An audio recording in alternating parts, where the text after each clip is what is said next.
I'm interested in exploring business more deeply now on a larger scale, but also through the lens of nuance. Because what is the foundation of business? And I'm not just talking about business in general. I'm talking about the kind of business that's actually right for us. We are obligated to build a business that brings us pleasure. It doesn't matter what you do, you must enjoy doing it. The moment you do something with pleasure, without rushing, and it brings you income, that's it. As someone once said, if your business is high quality, your service is excellent, and you enjoy what you do, it will inevitably generate profit.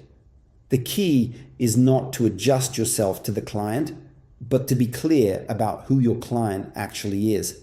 My personal opinion, just mine, is this: aim for wealthy clients. Why?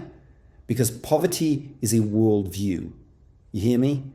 Poverty is not a financial condition. It's a mindset. That's why when I speak to cosmetologists, plastic surgeons, consultants, psychologists, I always say one thing: stop working with grandmas, grandpas, pensioners, and low-income clients if you want to live 30 years longer. If you don't, keep going. But I'm telling you, you'll need to decide who your client is, and then gradually grow that level. Because if you stay in the same place, nothing good will come out of it. The kind of work a person does says a lot about their energy.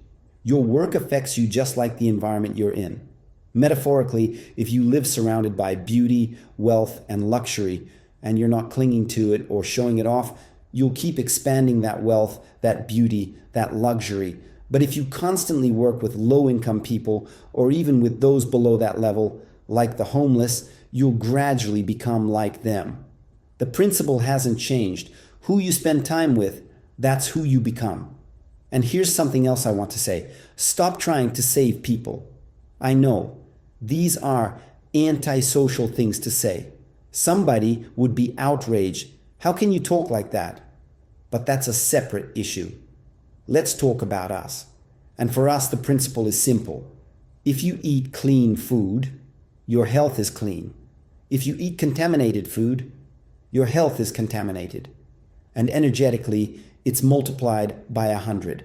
If you spend time with people who are ineffective, unhappy, poor, unhealthy, you become the same. Same principle. Who you spend time with, that's who you become. Let me give you an example. My sister retrained from being a doctor to becoming a cosmetologist. She got certified and started working, and of course, Soviet-style upbringing kicked in. Let's save everyone. Let's help anyone. Let's give them something for 5 cents, sometimes even at a loss. 3 years later, she said, "My health has gone downhill so badly I've started thinking about death." Why? Because these people, even when she lowered her prices to the minimum, would twist her arms, emotionally drain her, and spend hours telling her how miserable they are. I can only say one thing. Just don't take clients like that.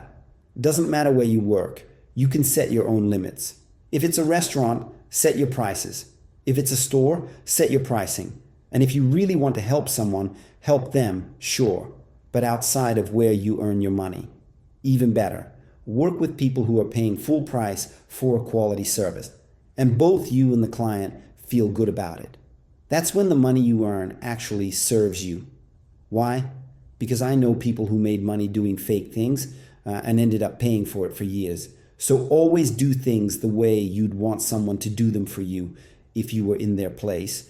The ideal is when your hobby and your work are the same thing. You love what you do, and you do what you love. You cannot stay in a job just because it pays well if all you feel toward it is frustration. You only have the right to do what brings you joy and to enjoy doing it. Now someone might ask, but what if I don't like anything? My answer, you're an emotional vampire. If you don't like anything, you're a vampire. Because people who aren't vampires have one defining quality: interest, a desire to live, a desire to act, curiosity about what they enjoy, and a drive to do it from morning to night.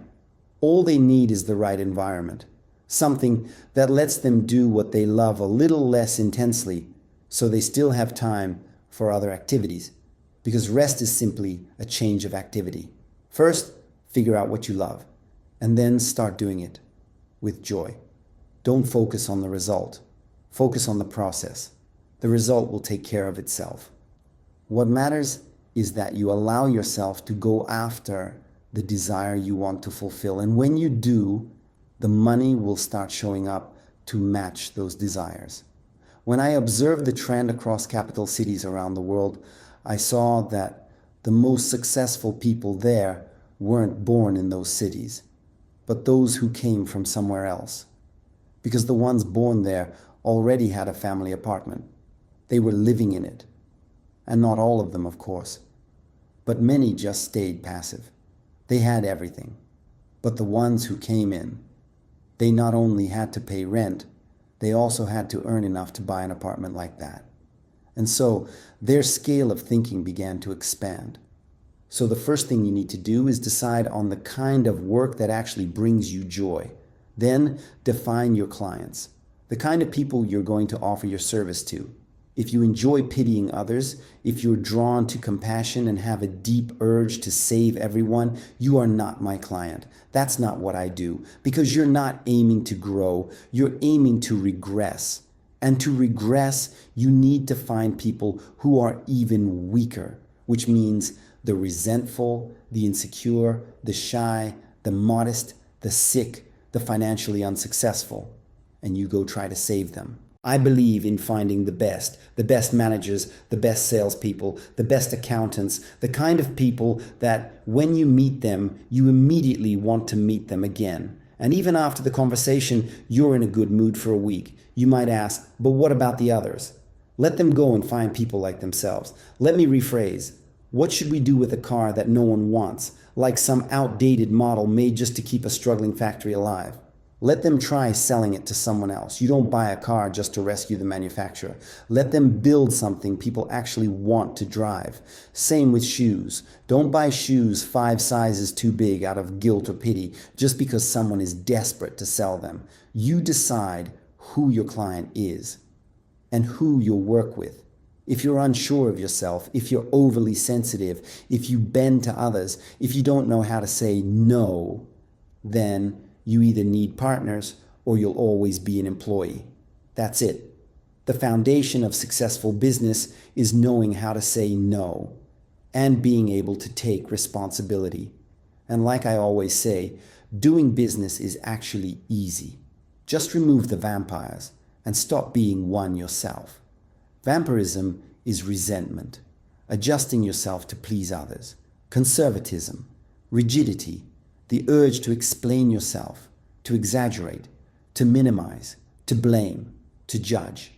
If you're doing all of that, and also doubting yourself, being indecisive, following your fears, and refusing to admit your weaknesses, then there's your weakness.